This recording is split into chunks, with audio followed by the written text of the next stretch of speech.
The first time I saw my daughter's face on a missing person report, she was standing 10 feet away from me, rinsing dishes in our sink. Same brown eyes, same tiny scar by her lip, same little dimple in her left cheek when she laughed.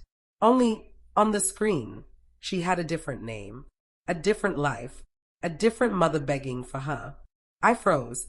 My coffee went cold in my hand. And in that second, my entire idea of who my daughter was snapped in half. I'm glad you're here, because I've never really told this story in full. Not the way it deserves to be told. Not with all the ugly details and the choices I still wake up questioning at 3 in the morning. Before I begin, tell me in the comments where in the world you're watching from and what time it is for you right now. And if stories like this stay with you, please like and subscribe. It really helps me continue sharing the truths I've carried for years. So, let me pull you back to where this really started. It was a Thursday, early evening, one of those dull gray winter days where the sky looks like it's just given up. I remember that clearly because Thursday was grocery day, and my back still hurt from hauling in bags from the car. Our old 2-bedroom house in Indiana smelled like garlic and tomato sauce. The TV was babbling quietly in the background, and my daughter, Emily, was humming to herself at the sink. I was 41 then. A single mom, a nice, perpetually tired, perpetually juggling shifts and bills and that constant low-level worry that lives in the chest of every parent. I had my routines, my little rituals. Thursdays meant spaghetti, laundry halfway done, and me half listening to the local news while I chopped vegetables. Emily was 19. First semester of community college. Dark hair pulled up in a messy bun, my favorite sweatshirt of mine stolen off the back of a chair and claimed as her own. She had headphones in, but one side dangled loose so she could still hear me nagging her about rinsing the plates properly. It was an ordinary moment. Painfully ordinary. The news anchor's voice shifted, though just enough to catch my attention.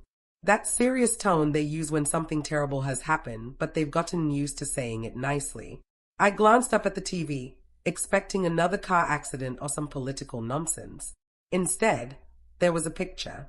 A little girl, maybe 9 or 10, with long brown hair and big brown eyes, staring straight into the camera. Behind her, some flimsy studio background, and under her photo, missing child, age progression.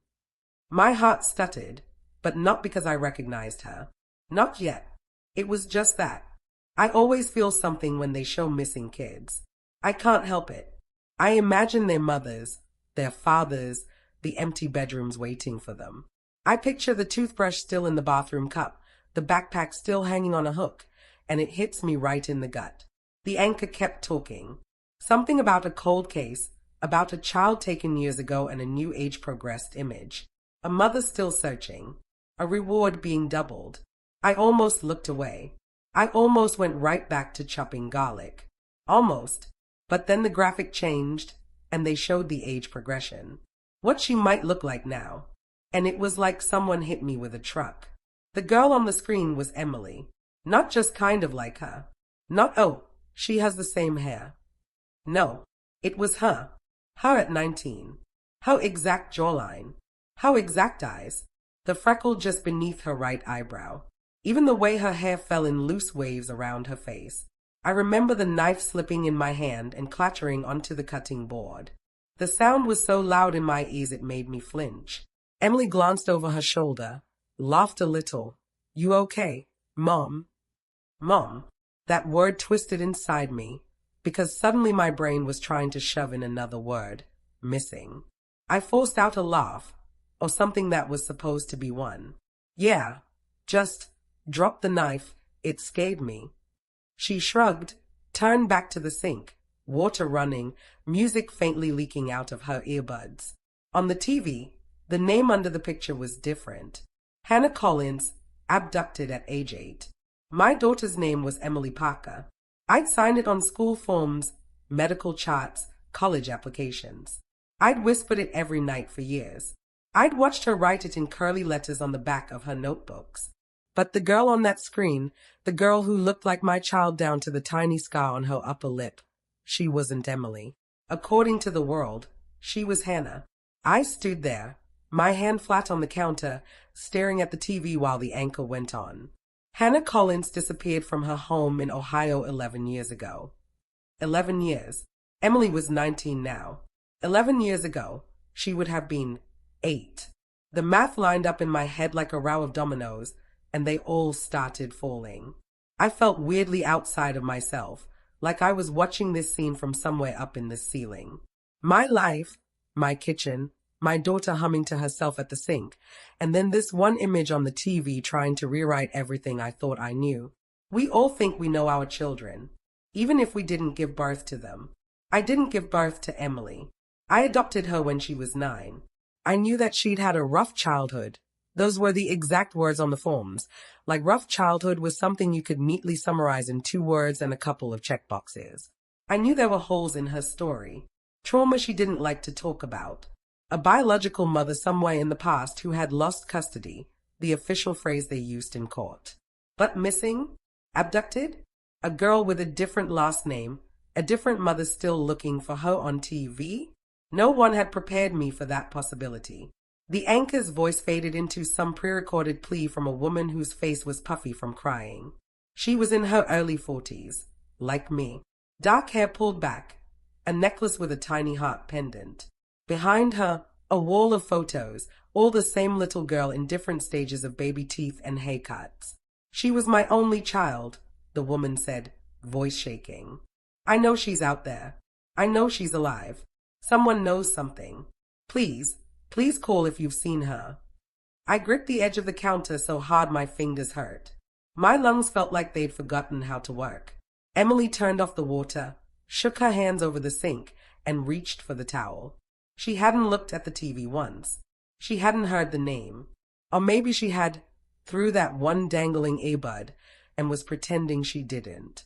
Mom, you want me to set the table? She asked. Her voice was so casual, so normal. The same voice that used to whisper, "Don't turn the hallway light off, please," for years after I first brought her home. The same voice that once asked, in a tiny whisper, "If I'm bad, do I have to go back?" Go back where? That question slammed into me now, harder than it ever had when she was little, because suddenly there was somewhere specific she might have meant. She might have meant a house in Ohio. A bedroom with pink curtains and a stuffed bunny left on the pillow. A woman named Collins who was still begging strangers to help her find her little girl. I swallowed, throat dry. Yeah, I said. Table's fine. My voice sounded far away, even to me. Emily brushed past me, warm and solid and real. The sharp, clean smell of dish soap clung to her hands. She didn't look at the TV. She didn't ask what was on. She just moved around the kitchen like nothing in the world had changed. I watched her lay out plates, forks, glasses. She nudged one a little to the left, obsessive about symmetry the way she always had been.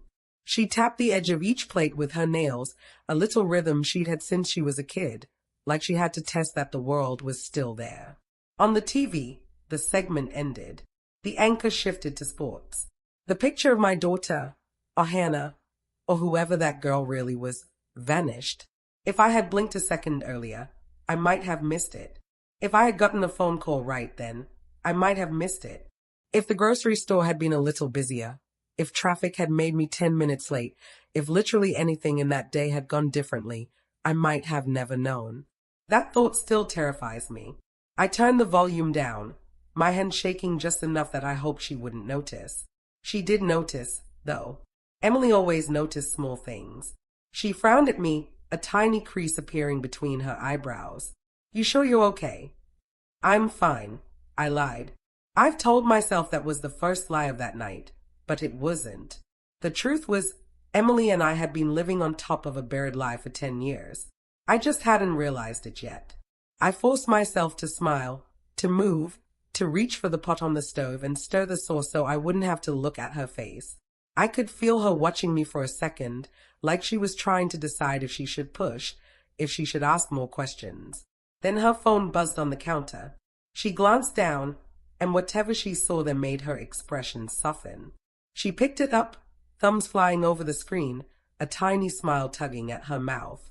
Teenage girl, college girl, texting someone, life going on. Everything looking normal, neat, safe. But inside, my head was roaring.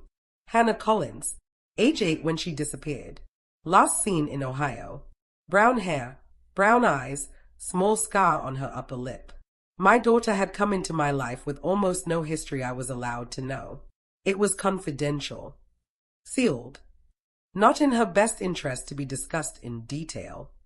Those were the phrases they fed me, the ones I swallowed because I wanted her more than I wanted answers. I thought I'd made peace with that. Thought that loving who she was now was enough. But how do you look at your child and not wonder who she used to be, when the universe suddenly shoves a picture in your face? I went through the motions of dinner. We sat down. We ate. She talked about a professor she liked, a girl in her class who always borrowed pens and never gave them back, a meme she'd seen that made her snort laugh so hard she almost choked on her pasta. I nodded, smiled, answered in all the right places. The entire time, my brain replayed the image from the TV on a loop. That age-progressed photo. The missing flyer. The other mother's voice. When Emily laughed, my stomach twisted. It was the same laugh I'd heard in a dozen home videos, in 100 breakfast conversations, in late-night chats on the couch when sleep wouldn't come for either of us.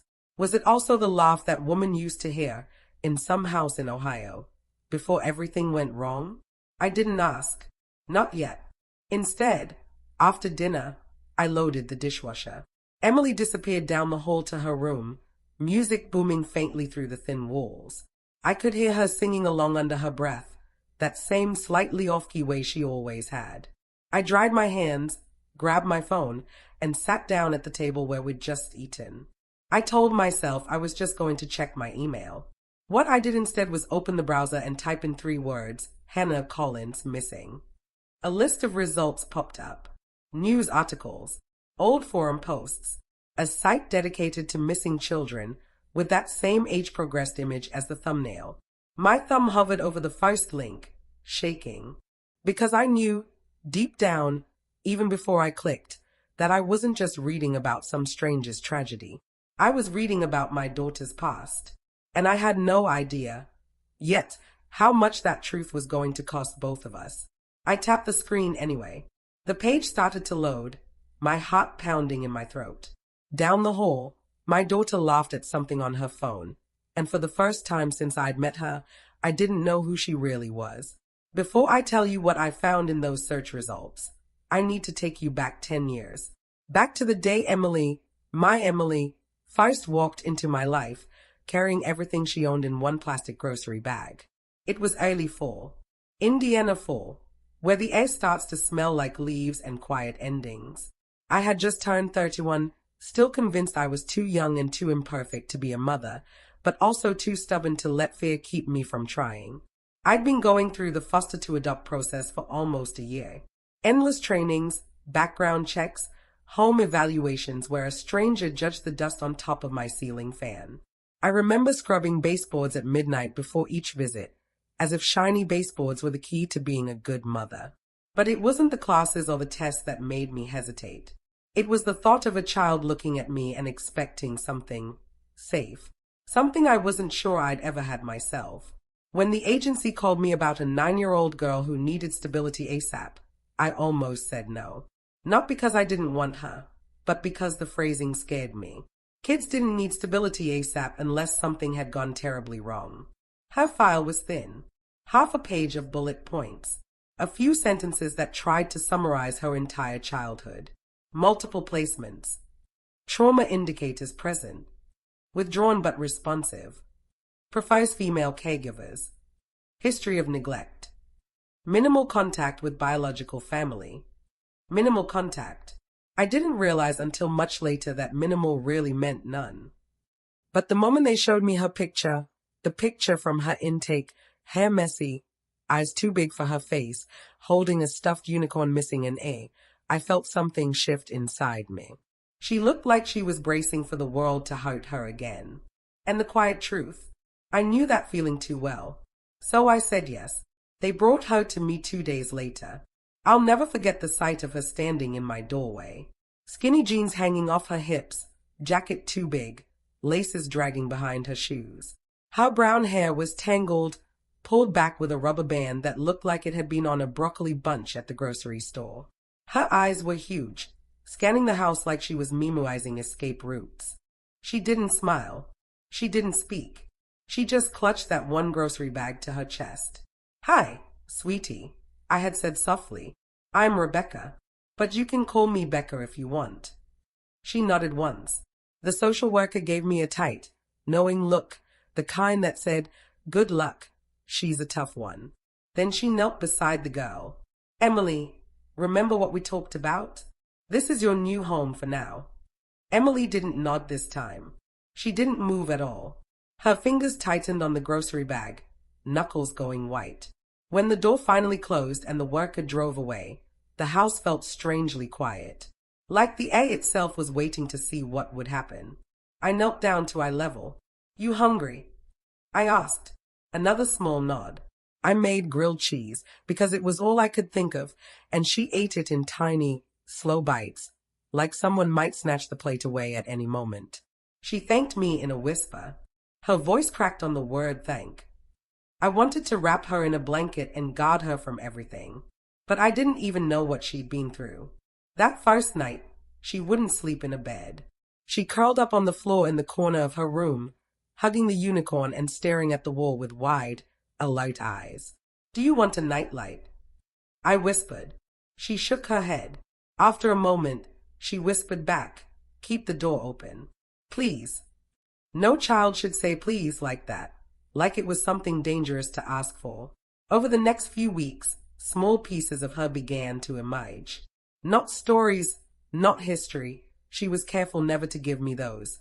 But rhythms, behaviors, habits that didn't match the neglect and instability summary on the form. She made her bed every morning so tightly you could bounce a coin off it. She memorized the layout of the house within hours. She asked where things belonged before she touched anything. She startled easily. She flinched at raised voices, even happy ones. She ate all her food but never asked for seconds, even when she was clearly hungry. She locked the bathroom door every time, even when showering. And once, halfway down the cereal aisle at the grocery store, she grabbed my wrist and whispered, "Don't lose me." It struck me then, she wasn't afraid of me. She was afraid of disappearing. One night, maybe a month after she moved in, I found her awake at 2 a.m., sitting cross-legged on the kitchen floor, staring into a glass of water like it held an answer. "Can't sleep?" I asked gently. She shook her head. "Nightmare." Another shake. So I sat beside her in silence, letting the cool linoleum seep through my pajama pants. After a while, her voice broke through the quiet. "Are you gonna send me back?" It felt like someone had reached inside my chest and crushed my heart in their fist. "No," I whispered. "You're safe here. I'm not sending you anywhere." She swallowed. "Watch the water, even if I'm bad." "You're not bad," I said, and she flinched at the firmness in my voice, so I softened it. "You're hurt. That's different." She didn't answer, but her small shoulder pressed against my arm, and that was the first time she had ever leaned on me physically. The smallest gesture, but it meant everything. That was the moment I fell in love with her. The moment I knew I wasn't fostering. I was mothering. The adoption became final 10 months later. A judge asked her if she wanted to take my last name. She nodded so hard tears flew from her lashes. "Yes, please," she said. "Yes, please. Yes, please." Everyone in the courtroom smiled. Everyone except Emily. She looked terrified, as if happiness itself was something fragile, easily taken away. But once we got home and the front door shut, she collapsed into my arms and sobbed until her whole body shook. "I'm yours now," she kept whispering. "I'm yours now. I'm yours now." I told her she always had been. She grew older, taller, braver. She filled out. Her cheeks softened. Her hair got shinier. She learned to laugh at stupid sitcoms. She learned to fall asleep without keeping every light on. Life settled into this gentle rhythm. School, homework, chores, birthdays with too much cake, and Christmases where she insisted we wrap the dog's gifts too, even though we didn't have a dog. I watched her become a person. A real, breathing, beautiful person. But here's the thing I didn't tell anyone back then. Even in the middle of all that normal life, there were cracks. Tiny ones. Hairline fractures in the glass of our perfect little world. Sometimes she'd freeze when she saw police officers. I'll get quiet in malls, like she was afraid of crowds. I'll jump when a car backfired. Those made sense. Trauma does that. But other things didn't make sense. Like the photo of her at age 9, the one taken by the agency didn't match any earlier photos. And when I asked if she had baby pictures, she said they all got lost. She said it too fast, too rehearsed. All the time she had a panic attack during a power outage, whispering no, no, no, no under her breath while hugging her knees. When I asked what memory triggered it, she just stared at me with a strange, searching expression. And once, when she was about 14, I overheard her practicing a name in the mirror. Not Emily. Something else. Softly, under her breath, like someone trying on clothes that no longer fit. I knocked. She jumped 3 feet. When I asked if she was okay, she said, just a school assignment. There was no school assignment. And then, there were the lies. Small ones, harmless ones, but always about her past. Where were you born? I don't remember. What was your mom like? She wasn't around. What's your earliest memory? Hey, that one broke me, because it wasn't true.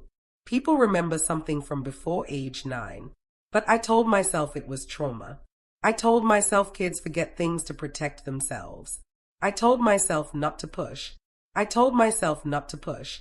I loved her, and love makes it easy to explain away anything.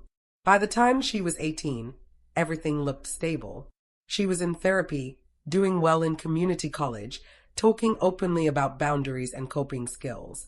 She had friends. She had plans. And me. I allowed myself to believe the worst was behind us, until the night of the missing person report. After I saw that age progress picture, those tiny warning signs, those harmless quirks and trauma responses suddenly rearranged themselves into something darker, a puzzle I hadn't realized I was already holding pieces of. That night, while she was in her room laughing at TikToks, I couldn't stop replaying the small things. The unfamiliar lullaby she hummed sometimes. The way she watched mothers and daughters in public with something like longing. The nightmare she never explained. The name she practiced in the mirror. And the biggest warning sign of all, the one I didn't recognize until much, much later. She never, not once in 10 years, mentioned a grandmother, or an aunt, or a cousin. No extended family at all. Kids who experience trauma still remember family, even if it hurts. But Emily's past wasn't painful to her. It was absent, like it had been erased, or replaced. The more I let myself remember, the more the unease settled like a weight on my chest. Maybe I didn't want to admit it back then, but some part of me already knew. Something about my daughter's story was impossible, and that impossibility was about to crack my life open. Because while I sat at the kitchen table that night, staring at my phone with a pit growing in my stomach, Emily walked down the hallway and paused in the doorway just for a second. She looked at me in a way I didn't understand, like she knew I knew something, or knew I was about to. It was a flicker, half a second, but it was real. Then she smiled, too easily, and said, "Good night, Mom," and went to bed. I didn't sleep that night, not because I wasn't tired, but because a truth I had never imagined was slowly, painfully clicking into place. And I knew, somewhere deep, buried under denial, that everything in my life before that moment had just been the calm before a storm I never saw coming. I didn't sleep that night. I tried. God knows I tried. I lay in bed staring at the ceiling, counting the shadows, listening to the soft hum of the heater kicking on and off. But every time I closed my eyes, the age progress photo of Hannah Collins floated behind them, matching itself perfectly over the face of the girl sleeping down the hall. I told myself I was being paranoid.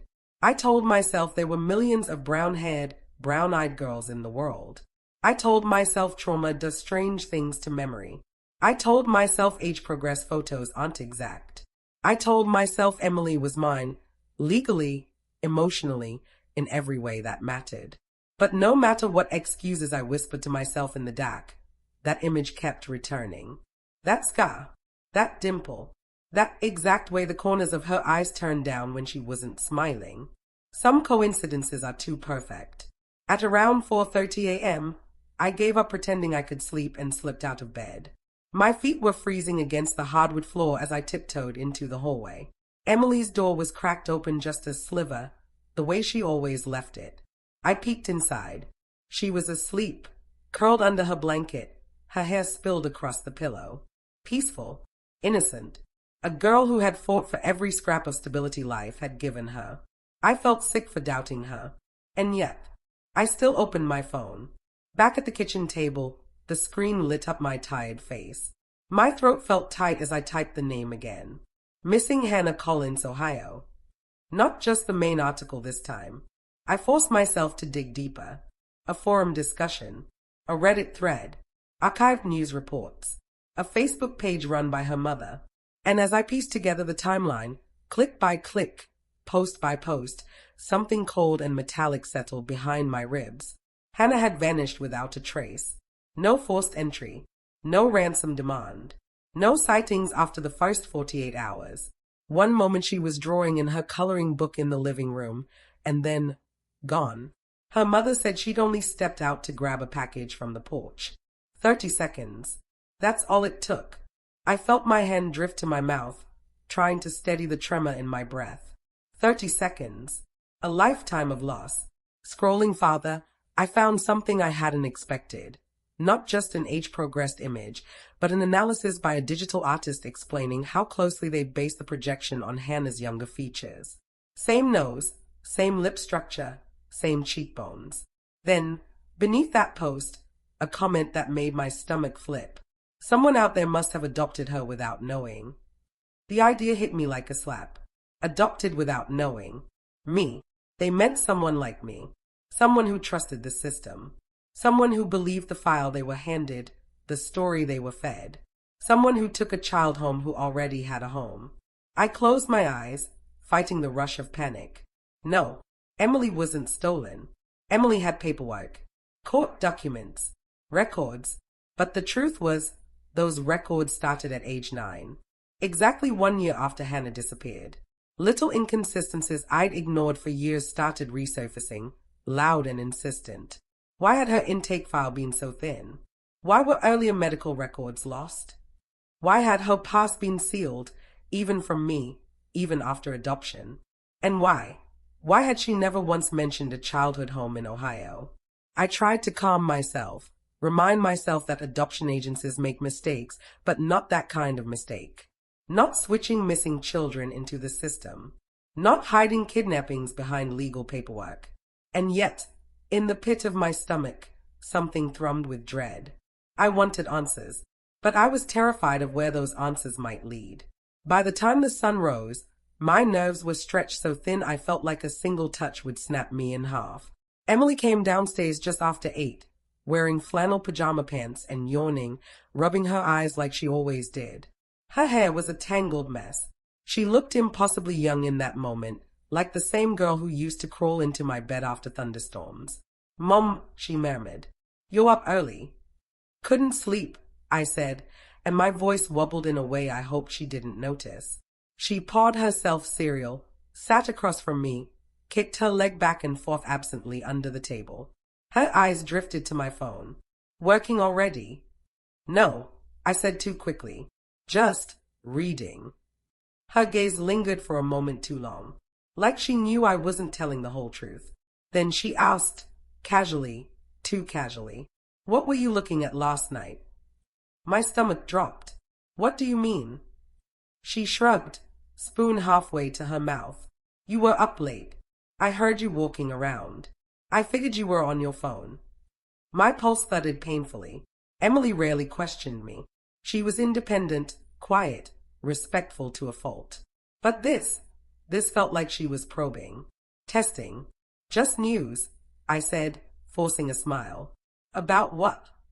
There was no malice in her tone, but there was something sharp. I picked up my coffee to hide the tremor in my hands. "Just local stuff. Nothing important." Her eyes stayed on me for another heartbeat. Then she nodded and went back to her cereal. A normal moment. A perfectly normal morning between a mother and daughter. But under it, a thin current of fear hummed like a live wire. After breakfast, she went to her room to get dressed for class. I waited until I heard her door close, and then I opened my phone again. I didn't want to look at more photos. I didn't want to look at more articles. But I needed to understand. I needed something solid, some fact, some detail that would confirm I was imagining everything. Instead, I found the opposite. An old interview with Hannah's mother. She was sitting on a couch, holding a framed photo of her daughter. Her voice wavered, but she kept speaking, pushing through tears. Hannah has a tiny scar right here, she said, touching the corner of her lip. She fell off her bike this summer before she disappeared. My world tilted. Emily had that scar, and when she was 9, she told me she got it in a playground accident. Different story. Same mark. I stood up, gripping the back of the chair until my knuckles ached. It wasn't proof, not legally, not completely, but emotionally, it felt like absolute confirmation. I felt the kitchen closing in around me, the air thick and heavy. I wanted to throw my phone across the room. I wanted to scream. I wanted to run into Emily's room and demand answers she might not even understand. But I didn't do any of those things. Instead, I heard her door open upstairs, her footsteps on the stairs, and I hurriedly locked my phone screen. She came back into the kitchen wearing jeans and a hoodie, hair brushed, backpack slung over one shoulder. "Hey," she said, "my class is cancelled. Power outage on campus. I'll be home today." Something inside me clenched. She would be home. All day. Watching me. Feeling my tension. This wasn't good. This wasn't good at all. I needed space. I needed time to think. I needed room to breathe and let reality settle without her seeing it writ across my face. "Maybe," she said slowly, "we could do something together? Like get lunch later." She was trying. She thought I was upset about something else. Or maybe she knew exactly what I'd seen on the news. Maybe she'd seen it too, in the reflection on the microwave, or through that dangling earbud. Maybe she'd been waiting for this moment. "No," I said too sharply, and her expression flickered. I forced my tone softer. "Sorry, honey. I have a lot on my mind." Her eyes narrowed the tiniest bit. "Like what?" "I just didn't sleep well." "You sure?" "Yes." She didn't believe me. I could see it in her face, in the way she shifted her weight, in the subtle tightening of her jaw. Then, quietly, she asked, "Did something happen?" My heart hammered. I wanted to say it. I wanted to whisper, "Who are you really?" But the words wouldn't form. "I'm fine," I said again. Another lie, stacked on the others. She studied me for a moment longer, and then, almost imperceptibly, her expression shuttered. Like a door closing. "Oh," she said. "Okay." She turned and walked toward the living room, hands tucked into her hoodie pockets. And there, right before she disappeared around the corner, I saw it.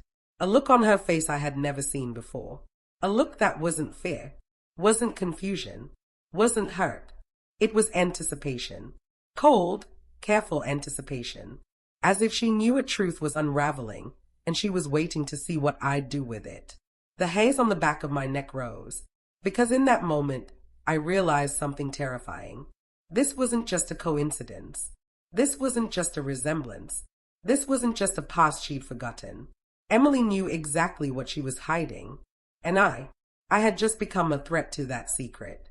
I sat down on the couch after she walked away, my pulse pounding, my thoughts tripping over each other. The room felt colder, bigger, unfamiliar. The safe routine of our life, the easy breakfast, the casual conversations, the trust, I felt it all shifting. That single question she'd asked, "What were you looking at last night?" kept echoing in my mind. It wasn't random. It wasn't curious. It was strategic. The inciting incident wasn't the picture on the news. It was realizing my daughter had noticed my reaction. It was realizing she was watching me closely. Too closely. and I had no idea what she would do if she realized I was piecing together the truth. I've replayed that day so many times that it feels like a film burned into my memory. Every angle, every breath, every instinct I ignored because I wasn't ready to face what was right in front of me. After Emily disappeared into the living room, I sat alone at the kitchen table, hands around my coffee mug even though the coffee had long gone cold. I kept telling myself I needed time to think, but time only made the dread collect like storm clouds in my chest. She wasn't acting like a girl who saw something upsetting on the news. She was acting like a girl who had been waiting for the moment the past caught up. Around 10 a.m., I told her I was running to the store. I just needed air. Space. Somewhere she couldn't watch me from the next room. "Do you need anything?" she asked, eyes steady, unreadable. "No," I said. "Just groceries we forgot." It was a flimsy excuse. I had bags of groceries still on the counter from the night before. But I didn't care. I needed distance. The moment I walked out the door and into the crisp autumn air, my lungs finally opened, but only for a second. Because the next thought hit me like a blow. If Emily really was Hannah, then her biological mother, the woman still searching for her, was alive and desperate for answers. My steps slowed on the driveway. Was I supposed to call her? To tell her I might have a daughter? To break open a wound that had been bleeding for 11 years? Or would that destroy Emily? Would it undo everything we'd built? The questions were suffocating. Instead of going to the store, I drove to the library, the only place where I felt anonymous enough to fall apart without witnesses. I found a corner table behind a shelf of old encyclopedias and opened my laptop. This time, I didn't skim. I read everything. Every archived interview. Every timeline reconstruction. Every witness statement, no matter how flimsy or outdated. I read until my eyes burned. And slowly, the version of events the world believed, and the version I'd lived through with Emily, began to merge in ways that made me shiver. Timeline match number 1. Hannah was abducted at age 8. Emily entered foster care at age 9. No explanation for where she'd been the missing year. Timeline match number 2. Hannah's height and weight at disappearance matched Emily's intake record exactly. In half a dozen reports, her mother mentioned she had just learned to braid her own hair, a skill Emily had mastered early but never remembered who taught her. Timeline match number 3. A neighbor had once described hearing a girl scream the night Hannah vanished. The same week, Emily later told her therapist she had recurring nightmares set in the dark, somewhere I wasn't allowed to be. Physical match. The scar. The dimple. The same rare eye fleck pattern noted accidentally in an interview transcript. It was too much. Too close. Too exact. My hands were shaking when I closed the laptop. I leaned back in the chair, staring up at the ceiling tiles like they might form an answer. I didn't want to jump to conclusions. I didn't want to accuse the universe of some giant cosmic theft. I didn't want to tear apart Emily's identity, or mine, or the fragile sense of safety she had built. But facts don't bend just because you want them to. I drove home with a pit in my stomach and the realization that something was fundamentally broken under the surface of our life, and it had been broken long before the first missing person report ever aired. When I walked inside, the house was too quiet. Emily wasn't in the living room anymore. Her door was closed. Something about that made dread crawl up my spine. I forced myself to breathe, steady and slow, before knocking lightly. "Em, you okay?" Silence. I pushed the door open a few inches. She wasn't in there. Her backpack was on the floor. Her phone was on the bed, screen dark. Her window was slightly open, letting in a draft. A pit opened in my chest. Then I heard it, a soft creak, from the room at the very end of the hall. The room we hardly ever used. The storage room. I walked toward it slowly, each step heavy. The door was cracked, a thin slice of dim light spilling out. "Emily," I whispered. No answer. I pushed the door open. She was sitting on the floor, knees pulled up to her chest, something spread out in front of her, dozens of small squares of paper, arranged neatly like tiles. My voice caught in my throat. They were photos, old ones, worn edges, bent corners, not of our life, not of her childhood with me. These were pictures of a little girl. Brown hair, brown eyes, that unmistakable smile. In some she was missing baby teeth. In others she held a birthday cake. In one, she wore a pink backpack standing in front of a school I didn't recognize. They weren't printed from the internet. They weren't pulled from news coverage. These photos were personal, original, loved ones. Emily didn't look up when I stepped inside. She was staring at one picture in particular, a picture of that same little girl in a Halloween costume, dressed as a butterfly, wings crooked, a huge grin on her face. Her voice was barely audible. I thought I threw these away. Her words punched the breath out of me. I crouched down slowly. Where did you get these? She didn't answer right away. She was shaking, barely, but enough that I saw her hands tremble around the photo. I found them years ago, she finally whispered, in one of the bags they gave me when I moved here. I felt my heartbeat spike. And you kept them? I asked. I tried not to, she murmured. I tried so hard not to. Her voice cracked, a small, wounded sound. Something in me broke. A maternal instinct surged forward, the instinct to pull her into my arms and tell her everything was going to be okay.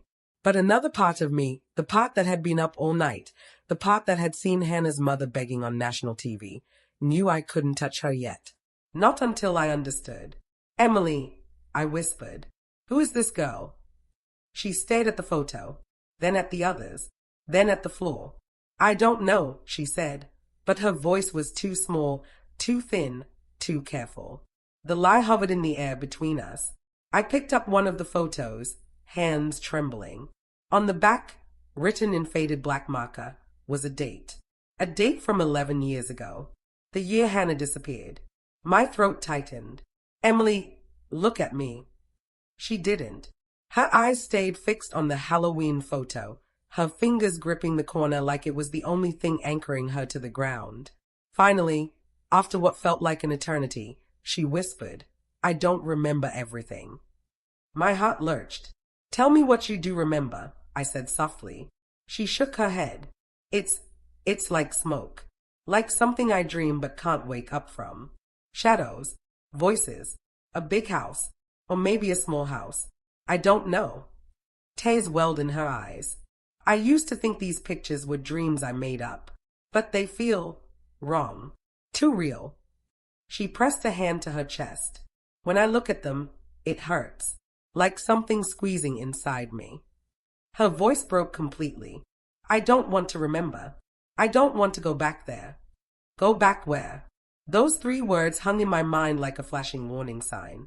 I sat down beside her slowly, careful not to touch the photos.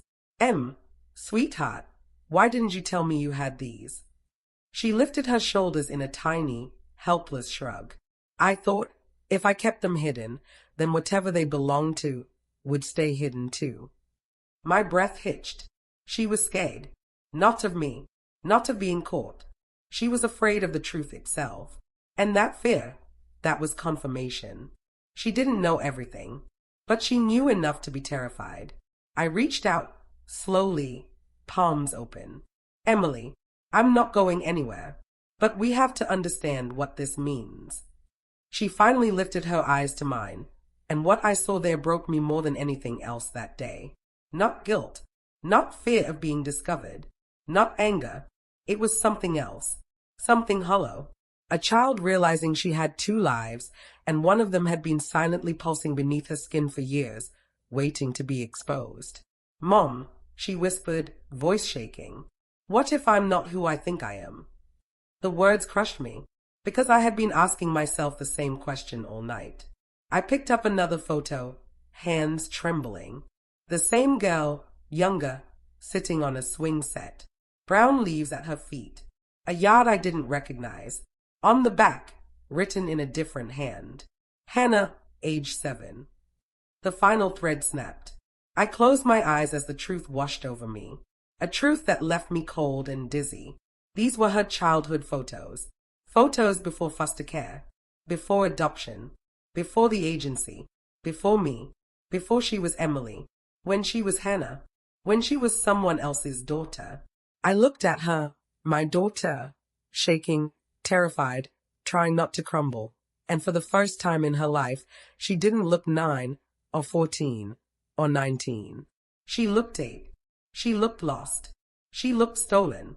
I whispered her name, both of them, before I could stop myself.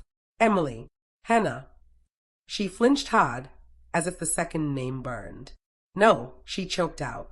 Don't call me that. I don't know who that is. She curled in on herself, arms around her knees, rocking slightly, a coping mechanism from years ago, one she hadn't used since childhood. It gutted me to see it return. Sweetheart, I whispered, my voice breaking, we'll figure this out. I promise. But you have to tell me if anyone, if anything, happened to you before you came to me. She shook her head violently. I don't remember. Mom, please. Her plea dissolved into sobs she tried to smother with her hands.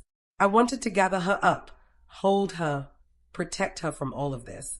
But I was frozen between two worlds, the mother who loved her and the woman who now realized she might hold the missing piece to another mother's grief.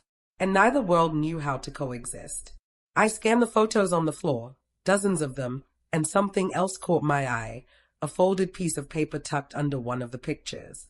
I pulled it free gently, afraid of what I'd find. It was old, creased, yellowed, crumpled. A child's handwriting. A name signed at the bottom. Hannah. And above it, the words. If I get lost, please call my mom. Then, a phone number. I stayed at it, heart pounding. Emily didn't move. She didn't look up. She didn't breathe. Because both of us knew. The truth wasn't hiding anymore. It was sitting on the floor between us. A past that had finally clawed its way into the present. And it left only one terrible, unavoidable question hanging in the air. What happened to Hannah Collins during the year she disappeared from the world? And even worse, who took her? I didn't know it then, but the answer was far closer and far darker than anything I was prepared to face.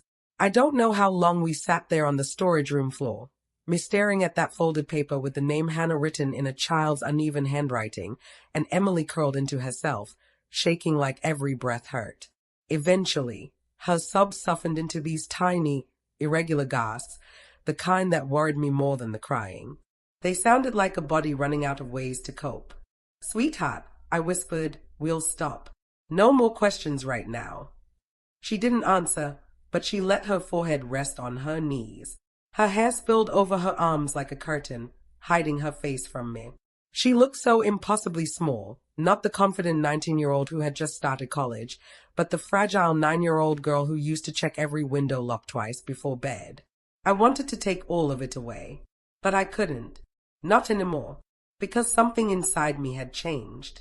Up until this moment, I'd been reacting to the news report, to the uncanny resemblance, to the fear of breaking our life apart. Everything had felt chaotic, like drowning in a truth I wasn't ready for. But now, sitting in that dim little room with old photos scattered around us like shattered glass, something in me shifted. A stillness settled, a clarity, a cold, steady resolve. This wasn't going to go away. Avoiding it wasn't going to save her. Pretending wasn't going to protect anybody. I had to know the truth. For her.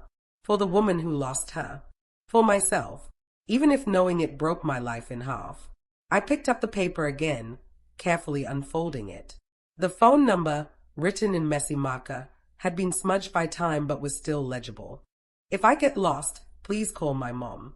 The innocence of it sliced through me. Emily saw me looking. She wiped her eyes with shaky hands. Please don't call that number, she whispered, voice trembling. My heart clenched. Why not? Her shoulders rose up to her ears. Because what if she doesn't want me anymore? What if she hates me? What if I did something wrong? What if I'm not the girl she wants back? She said it so quietly it almost didn't register. But once the words sank in, they shattered me. Emily, I murmured, sliding a little closer, none of this is your fault. You didn't choose any of this. She looked up at me then, eyes red, cheeks streaked with tears, and finally, she let me reach for her. She collapsed into me like she'd been fighting gravity for years and had finally let go. Her arms wrapped around my waist, fingers gripping the fabric of my sweater so tight it hurt. I held her. God, I held her with everything in me. For several minutes, neither of us spoke. Just breathing. Just existing in the wreckage of something we didn't yet understand. Eventually, her breathing steadied, quieted, slowed. She whispered into my shoulder, "Are you going to give me back?" I felt my throat close. That fear, that terrible, primal fear, had lived inside her from the very first night she slept on my floor. It hadn't come from nowhere. "No," I said firmly. "I'm not giving you to anyone. I'm not losing you. I just need to understand what happened." She nodded weakly, but her body stayed tense against mine. We stayed like that until she finally drifted into this shallow, exhausted sleep right in my arms. Her fingers still tangled in my sweater. Like letting go might make her disappear. I didn't move her. I didn't disturb her. I just sat there, back pressed against the wall, holding the girl I'd raised, and the girl she used to be. It felt like holding two children at once. And while she slept, my mind began doing what it does best in crisis, sorting, organizing, building a plan from nothing. Step 1, protect Emily. No matter who she was in the past, she was my daughter now. Trauma had carved holes in her memory, stitched her together in jagged ways, shaped her fears and habits. The truth had to be handled gently, slowly, with precision. Step 2, verify the truth before anyone else got involved. I couldn't just call that number. Not yet. Not without knowing more. Emily wasn't emotionally ready for that kind of collision. And what if I was wrong? What if this was all a terrible coincidence, impossible as that seemed? I needed facts, documents, records, things that couldn't be explained away by fear or guesswork. Step 3, go back to the beginning. Her intake file, her adoption paperwork, everything the agency had told me and everything they didn't. There had always been gaps, sealed pages, answers like, "We don't have access to those details," or her biological parent rights were terminated due to instability. Words that raised questions I buried for years. Now, those questions burned. Step 4, find out where Emily was during the missing year. The missing year, age 8 to 9, was the hole at the center of all this. The place where Hannah ended and Emily began. A space of time so strange and tightly guarded that even Emily didn't remember it. Or maybe she did. Maybe she remembered pieces she'd spent years trying desperately to forget. A chill went down my spine. Someone had taken her. Someone had hidden her. Someone had then dropped her into the foster system under a false or incomplete identity. People don't just vanish and reappear without someone making it happen. Step 5, prepare for whatever truth I found. Because the truth might not be a gentle one. It might be violent. It might be criminal. It might involve someone I once trusted, a social worker, a foster parent, someone buried in bureaucratic shadows. And worst of all, the truth might mean losing the quiet, steady life we'd built. The one Emily clung to like a lifeline. By the time Emily stirred awake, rubbing her eyes like a child waking from a nightmare, the plan was forming clearly enough in my mind that the panic had softened into something sharper, quieter. Determination. She blinked up at me. Did I fall asleep? A little. She sat up slowly, wincing as though she'd been holding tension in her muscles for hours. Her eyes darted to the scattered photos again. Can we put these away? I don't want to look at them right now. Of course. We gathered them in silence. She didn't touch them. She just watched with this haunted distance, as if the pictures themselves were radioactive. I tucked them gently into a showbox from the storage shelf. She whispered, "Will you let me sleep in your room tonight?" My heart cracked. Yes, always. Once the box was closed, I took her hand and led her out of the room. She kept her gaze on the floor, moving like a shadow. Every light switch I pressed turned the hallway brighter, but she stayed dim, muted, somewhere far inside herself. I made her tea. She barely drank it.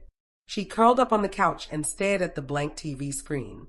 Her shoulders shook every so often, not fully crying, but trembling under a weight too heavy to process. I sat beside her, not touching her, just present.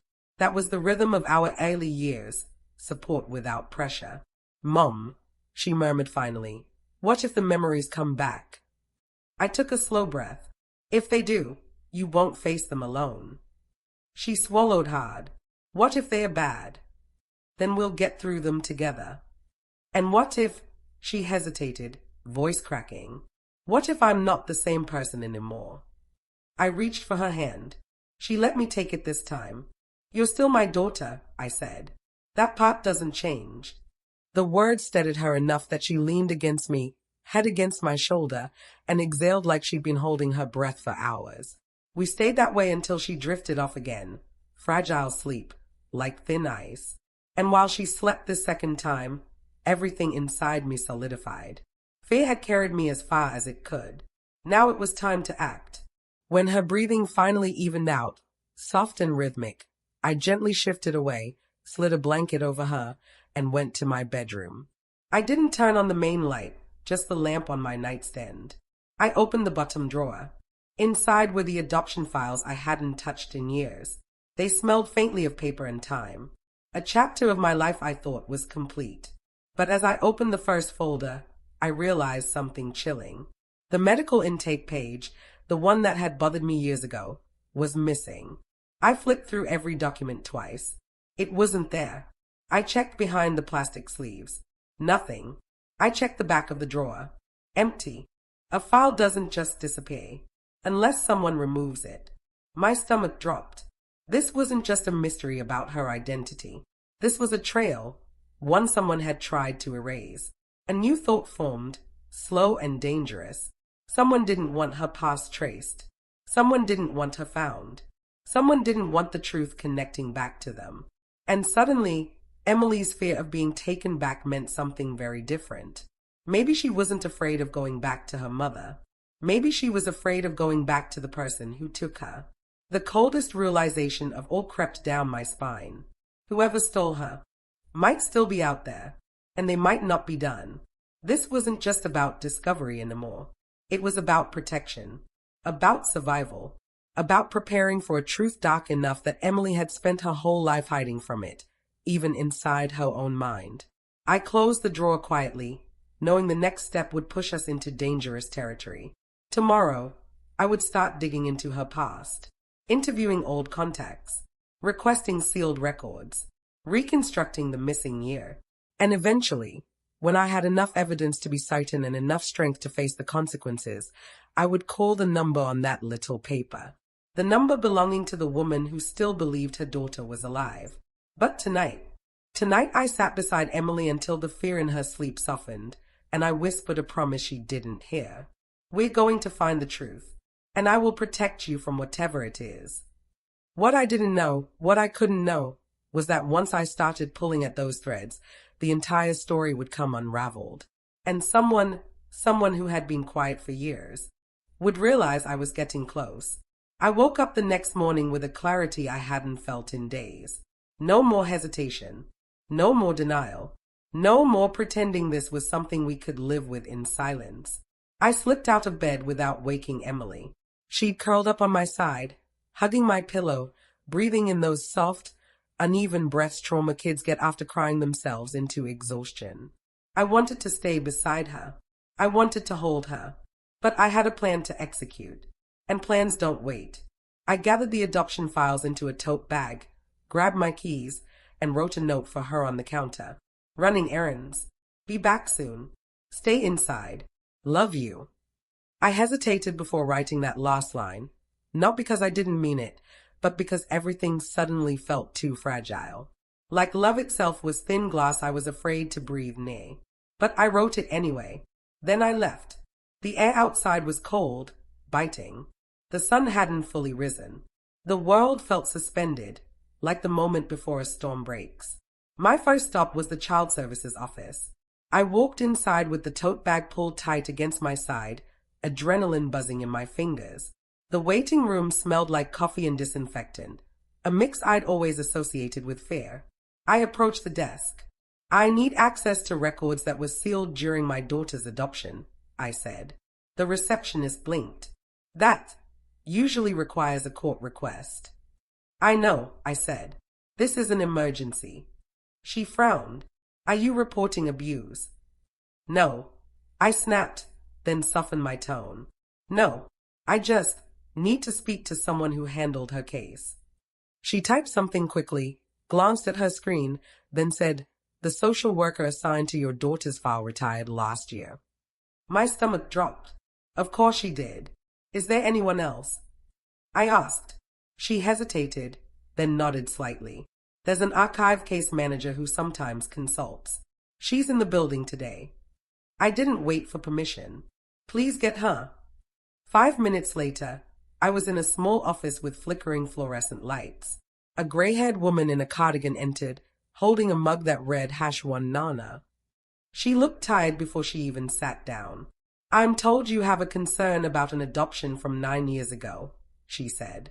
Yes, I breathed. My daughter's intake file was missing pages, medical records, and I swallowed hard. She may have a connection to a missing child case. The woman froze. What case? Hannah Collins. Her face drained of color. That reaction, that sudden panic, told me everything. You know something, I said, voice tight. She shook her head too quickly. I'm sorry, I can't discuss. Yes, you can. I leaned forward. Something in her file was removed. You know why? She looked at me then, really looked, and something in her expression cracked. She placed her mug down with shaking hands. Your daughter's intake was unusual, she said quietly. How unusual? She hesitated again. I said, this is life and death. Tell me. The woman exhaled shakily. Emily wasn't brought to us through the usual system. She was dropped off anonymously. No paperwork. No explanation. Just left. My blood ran cold. Left. Abandoned. Who brought her? I asked. We don't know. He didn't give his name. My heart pounded. A man took Hannah. A man delivered Emily. Did anyone check who she was? I demanded. We tried, she said. Her fingerprints weren't in any missing child database. Facial recognition wasn't as advanced then. She paused. Someone at a higher level decided to proceed with placing her quickly. They said it wasn't our concern. Someone at a higher level. I repeated. Who? She closed her eyes. I can't say. Can't or won't. She looked away. That was my answer. Anger shot through me, sharp and blinding. You hid her, I whispered. You hid a kidnapped child. The woman's face crumpled. We didn't know. We didn't know. I stood abruptly, chair scraping on the floor. My pulse hammered. I left the office trembling with fury and fear, the tote bag banging against my thigh. I didn't know who had taken Hannah. I didn't know why. But now I knew this. Someone hid her inside the system. And someone didn't want her found. I got in my car, ready to drive straight to the police station with everything I knew. But before I turned the engine on, my phone buzzed. A text from Emily. Mom, where are you? My breath caught. Then another. Mom, someone knocked on the door. My heart lurched violently. Then a third message. I think it's the man from when I was little. My vision blurred. I slammed the car into drive and tore out of the parking lot, tires screeching. The drive home felt like a nightmare. Stoplights too slow, traffic too thick, every second stretching into eternity. My phone buzzed again while I was halfway there. A fourth message. He knows my name. Both names. I ran a red light. Another. Mom, please hurry. I floored the gas. As I turned onto our street, a black sedan was parked right in front of my house. The sight punched the air from my lungs. A silhouette stood at the porch. Tall. Male. Face hidden by the angle. Emily was nowhere in sight. I slammed the car into park before it had even stopped fully, flung the door open, and sprinted toward the house. Emily! I screamed. The man turned. His face, sharp features, unshaven, dark eyes, jolted something deep in my memory. I'd never seen him before, but something about him felt wrong, wrong, wrong. He stepped back from the door just as I reached the porch. Who the hell are you? I demanded, breath ragged. He smiled, a slow, cold curl of the mouth that told me he'd been expecting me. You shouldn't have started digging, he said. My pulse roared in my ears. Where is she? I shouted. Where is Emily? He tilted his head slightly. Hannah, he echoed, deliberately choosing the name that made her collapse earlier. Oh, she's here. She always comes back when I call. Every instinct in my body screamed. She's not going anywhere with you, I said, fighting to keep my voice steady. He took a step closer. She's mine, he said quietly. Always has been. The words snapped something inside me. No, I spat. She is my daughter. He laughed, low, dismissive, chilling. You really have no idea what she is, do you? My blood turned to ice. What did you do to her? I whispered. Nothing she didn't deserve, he said. Rage exploded through me. But before I could react, a soft voice called from behind me.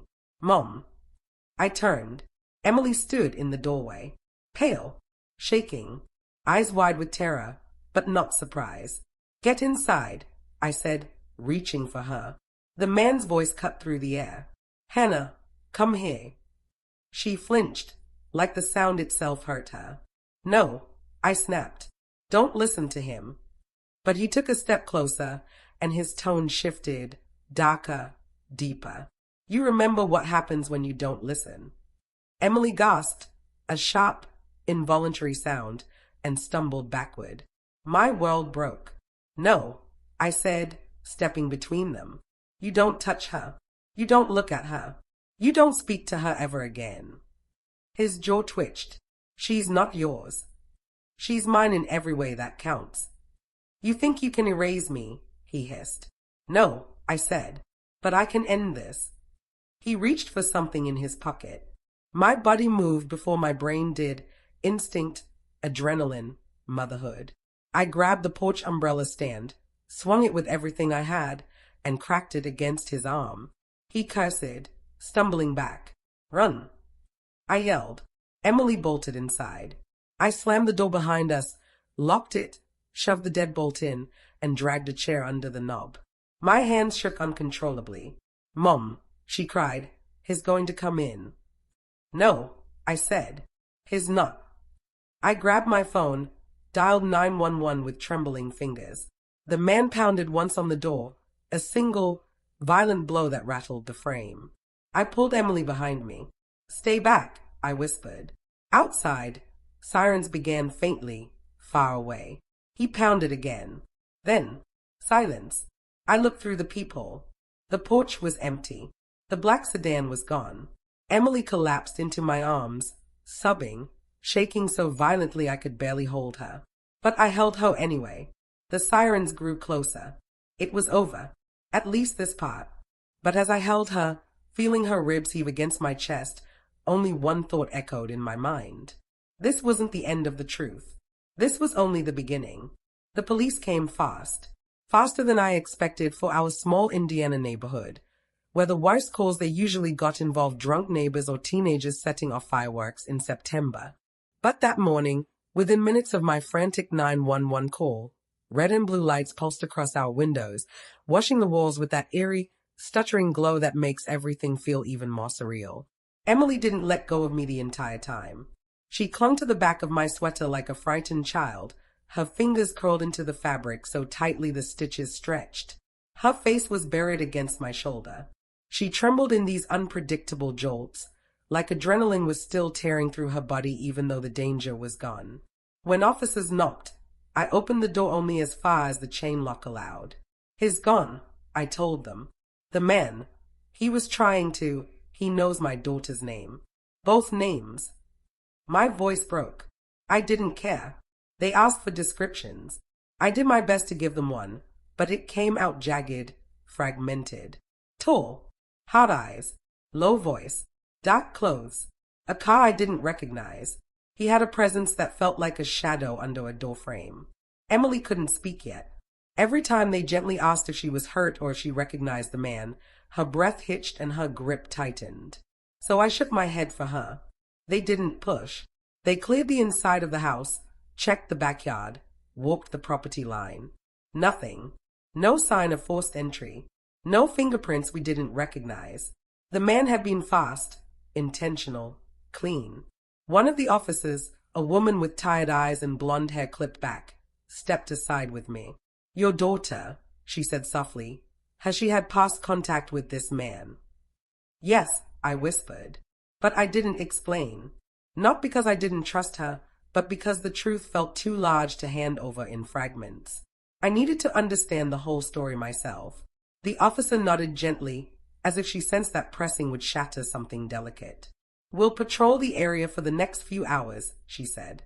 "We'll flag the plate if you caught even a partial number." I had. I gave it to her. She wrote it down carefully. They encouraged me to update every lock, to keep curtains closed, to avoid answering the door for anyone. Measures that helped, but not entirely. Because this wasn't just a stranger who had randomly shown up. This was the man who had taken Hannah. The man who had hidden Emily. The man who had carved half her memory into silent pieces she couldn't bear to look at. And he'd come back. When the officers finally left, the house felt too quiet in their wake. The kind of quiet that isn't peaceful, but tense. Watching, holding its breath. Emily and I stood in the living room for a long time, not moving, both waiting for the other to say something first. Finally, she whispered, "Mom, what if he comes back again?" I pulled her gently onto the couch, wrapped her in the blanket still draped over the backrest, and brushed her hair away from her face. "If he comes back," I said, steadier than I felt, "he'll find out exactly how far I'll go to protect you." She closed her eyes and leaned into me. Her breathing steadied bit by bit, like she was trying to sink her body to the reassurance in my voice. For a while, we just sat there. I don't know how much time passed. She finally spoke again, voice small. "Mom, I think he used to hurt me." My chest tightens even now, remembering how she said it, not like a confession, but like she was reporting on a stranger's dream. "I don't remember everything," she continued, "but when he talked, it felt like something pressing on my chest, like being pushed underwater. I remember darkness, and noise, and someone telling me to be quiet." She squeezed her eyes shut. "I think it was him." I held her tighter. There were no words that could soften the weight of that truth, no promise strong enough to rewrite the damage already carved into her memory. But I could be there. I could hold her while she faced it. She took a shaky breath. "Mom, what if he took me? What if I was that girl? What if I'm Hannah?" I brushed my thumb along her cheek. "You might be," I whispered. "But sweetheart, that doesn't erase who you became. You're still Emily. You're both. And you're mine." Her shoulders dropped, like she'd been bracing for rejection she didn't know how to name. "But what if they want me back?" she asked quietly. "Her family. What if I don't fit there anymore?" "You don't have to go anywhere," I said. "You don't have to make decisions today. You don't have to give up one life to reclaim another. We will take this one step at a time." She leaned into me, exhausted. Eventually, she fell asleep again, curled against my side, breathing slow and deep. I held her until my arm went numb, but I didn't move. While she slept, I stared at the dark TV screen and let all the adrenaline drain out of my body. It left behind an ache so deep I felt it in my bones. Everything had changed. Not on the outside. No one would see it from the street. But inside our home, inside our lives, the ground had shifted. The man knew where we lived. He knew Emily's name. He knew she remembered enough to be dangerous. He wouldn't be done. Not after all these years. Not after slipping through the cracks of the system so easily. He'd come for her once. He tried to come for her again. And I knew, with a certainty that felt like someone else's voice whispered it into my ear. He'd try again. That night, after I carefully moved Emily to my bed and tucked her beneath the blankets, I sat at the kitchen table with my laptop open. The same spot where everything had begun to unravel. Only now, I wasn't a confused mother scrolling through missing person archives, hoping to prove myself wrong. I was a woman preparing for a battle. I typed out a full report for the detective assigned to our case. Everything I'd learned, everything the retired case manager had hinted at, every fear I hadn't been brave enough to say out loud. I sent it before I could talk myself out of it. Then I emailed a lawyer, a trauma specialist, a private investigator whose website said he handled complex identity cases. I didn't know which one would respond first, but I knew I wasn't doing this alone. Around midnight, I went back into my bedroom. Emily was sleeping on her side, face half buried in my pillow, brows furrowed like she was still fighting something in her dreams. I lay beside her carefully, brushing a loose strand of hair from her forehead. Her voice, soft and groggy, slipped out. "You came back." The word struck me harder than anything else that day, because inside that one small sentence was the truth of her entire childhood. The fear that people didn't come back. The fear that disappearing was just something that happened to her. That being taken was the story written into her bones. "I'll always come back," I whispered. She didn't open her eyes, but she relaxed, melting into the pillow. I didn't sleep. I watched the shadows move across the ceiling as the hours passed. In the morning, my phone buzzed. A message from the detective. "We need you and Emily to come in today. We believe we've matched the plate." My throat tightened. A second message followed. "Bring all the photos you found, and anything else connected to her past." I looked at Emily, still sleeping peacefully, or as peacefully as she could in the aftermath of yesterday's terror. Something inside me softened, and something else hardened. This was the path forward. This was the beginning of the truth finally being spoken aloud. This was the moment the missing pieces of her life, Hannah's life, would be assembled, no matter how painful the picture turned out to be. I touched her shoulder gently. I whispered, "We have to go in. They think they found something." Her eyes fluttered open, slow and wary. "Found what?" she murmured. I exhaled. "The man," I said softly. "They think they know who he is." Her body tensed. Her breath caught. But then, she nodded. She was scared, but she nodded, because she trusted me. And even though my fear hadn't disappeared, even though the road ahead was going to be harder than anything either of us had ever walked through, I felt something in my chest loosen. Not relief, not victory, but direction. The story wasn't done. We weren't safe yet. But at least, for the first time in 11 years, we were walking toward the truth, instead of away from it. And Emily, my daughter in every way that mattered, was walking with me. I used to think the hardest part of motherhood was not knowing whether I was doing it right. But now, looking back at everything that happened, the missing photos, the man on our porch, the truth rising like a tide we couldn't stop, I realized something I wish someone had told me sooner. The hardest part of motherhood is realizing you have to love a child through the past you didn't live with them. After the police traced the license plate, after the interviews, after the forms and statements and the long hours in that fluorescent-lit station, life didn't go back to normal. How could it? The truth was no longer a whisper in the dark. It was out loud, sitting between us in every room. The detectives told us the basics first. The man wasn't Emily's father. He wasn't related to her at all. He had a record, nothing violent on paper, but enough to paint a picture. Foster homes in his youth. A string of unstable jobs. Addresses that changed every couple of months. Neighbors complaining about a strange presence around their kids. A history of disappearing when questioned about anything. A drifter with a pattern. A predator who slipped between cracks too small for most people to even see. And they found something else. 2 old police reports from Ohio, filed around the time Hannah went missing, both involving the same man. Trespassing. Suspicious behavior near a school. No convictions. Just warnings. He'd been dismissed as eccentric. A ghost in the system. And then he'd vanished the same week Hannah disappeared. Everything inside me twisted.